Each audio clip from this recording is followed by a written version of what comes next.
केमिकलों का यूज ना करें क्योंकि गर्मी बहुत ज्यादा है। आप पुरानी 2 या 3 साल पुरानी वीडियो किसी भी चैनल की ना जिब्रेलिक एसिड प्रोडक्ट बताए गए हैं जो कि गर्मी में सूट नमस्कार नहीं किसान होते हैं। साथियों, यदि आप एक बार फिर से स्वागत है आपके YouTube चैनल विक्कीज फैक्ट में। मैं आपसे आज एक आग्रह करना चाह रहा हूं, यदि आप YouTube पर सर्च कर रहे हैं कि गन्ने की बढ़वार इस समय में कैसे करें और आप पुरानी वीडियो को देखकर टेक्निकल का यूज करना चाह रहे हैं तो सावधान करना चाह रहा हूं आपको, क्योंकि किसान भाइयों अब से पहले इतना टेम्परेचर नहीं था। आप 2 साल या 3 साल पहले किसी भी चैनल की वीडियो देख रहे हैं तो वह आपके लिए घातक हो सकती है, क्योंकि मैं आज उन्हीं चैनलों को देखकर, उनकी वीडियो देखकर आपके लिए वीडियो बनाने के लिए यहाँ आया हूँ, क्योंकि आपका नुकसान ना हो जाए किसान भाइयों। क्योंकि किसान भाइयों उनके द्वारा बताए गए टेक्निकल बहुत अच्छे हैं, मैं मना नहीं कर रहा, लेकिन किसान भाइयों वे गर्मी में लाभदायक नहीं है।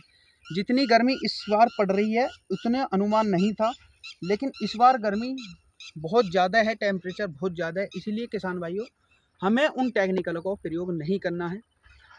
उनके द्वारा बताया गया जिब्रेलिक एसिड, जो कि एक गन्ने की बढ़वार के लिए बहुत अच्छा प्रोडक्ट है, लेकिन किसान भाइयों इस समय गर्मी में आपको जिब्रेलिक एसिड का यूज नहीं करना है। आप पीछे गन्ना पेड़ी देख रहे होंगे कितनी स्वस्थ खड़ी है। गर्मी का टेम्परेचर देख लीजिए और बिल्कुल भी पत्ती आपको सूखी हुई नहीं मिलेंगी या बिल्कुल मुड़ी हुई नहीं मिलेंगी। इसका क्या कारण है?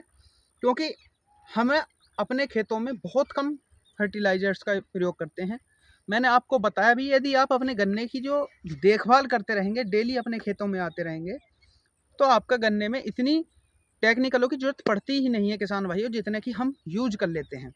तो आज मैं चर्चा करूंगा कि हाँ भाई, गन्ने की बढ़वार भी जरूरी है, लेकिन हम किस चीज़ का प्रयोग करके बढ़वार कर सकते हैं जिससे कि गर्मी का भी प्रभाव आपके गन्ने पर ना पड़े और आपका गन्ना बहुत अच्छा हो जाए।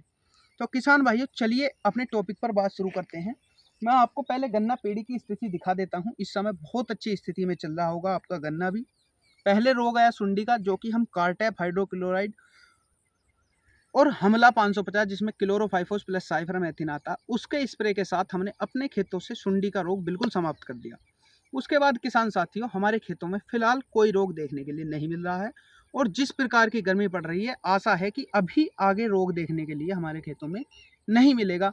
तो बस अब हम कर क्या सकते हैं कि गन्ने की बढ़वार का लिए प्रोडक्ट यूज करना है।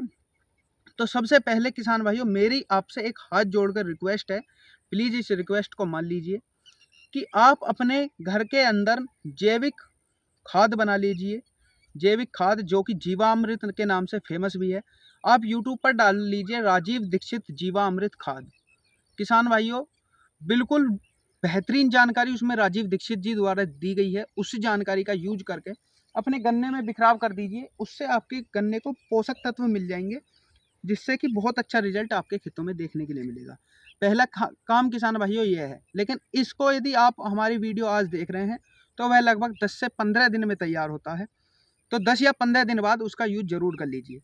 अब हम एक ऐसा फर्टिलाइजर या टेक्निकल बता दें जिससे कि आपकी गन्ने की बढ़वार हो जाए और इतना प्रभाव आपकी गन्ने की फसल पर गर्मी से ना पड़े।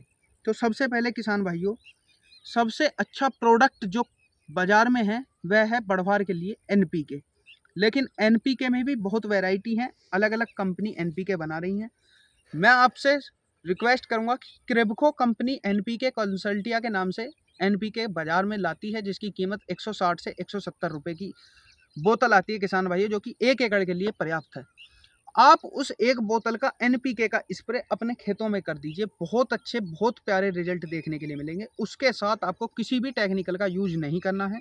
मैं आपको बता दूं, यदि आपके खेत में कोई कीड़े की संभावना आपको लग रही है तो उसके साथ आपको हमला 550 या फिर प्रोफेनोफोस जो आता है, प्रोफेनोफोस सुपर के नाम से, जिसमें प्रोफेनोफोस प्लस साइफरमेथ्रिन आता है, उसका यूज किसान भाइयों कर लीजिए। अन्यथा यदि कीड़े की संभावना आपको अपने खेत में नहीं है या आपके खेत में कोई कीड़ा नहीं है तो उसकी भी आपको यूज करने की कोई ज़रूरत नहीं है। तो किसान भाइयों इस गर्मी में आपको मात्र जो टेक्निकल यूज करना मैंने आपको बता दिया, एनपीके कंसल्टिया, जो कि क्रिप्को कंपनी का आता है एनपीके के नाम से। तो किसान भाइयों आज की वीडियो हम इतनी रखते हैं, ज़्यादा बड़ी वीडियो नहीं है। मैं आपसे एक बार फिर रिक्वेस्ट कर रहा हूँ, यदि आप पुरानी 2-3 साल पुरानी वीडियो देखकर वही प्रोडक्ट यूज़ कर रहे हैं तो आपको फ़ायदा होने के बजाय नुकसान हो सकता है। तो इसीलिए किसान भाइयों आपसे मेरी एक हम्बल रिक्वेस्ट है, मात्र अपने खेतों में एनपीके का स्प्रे कर दीजिए। उससे ज़्यादा कुछ स्प्रे करने की ज़रूरत नहीं है।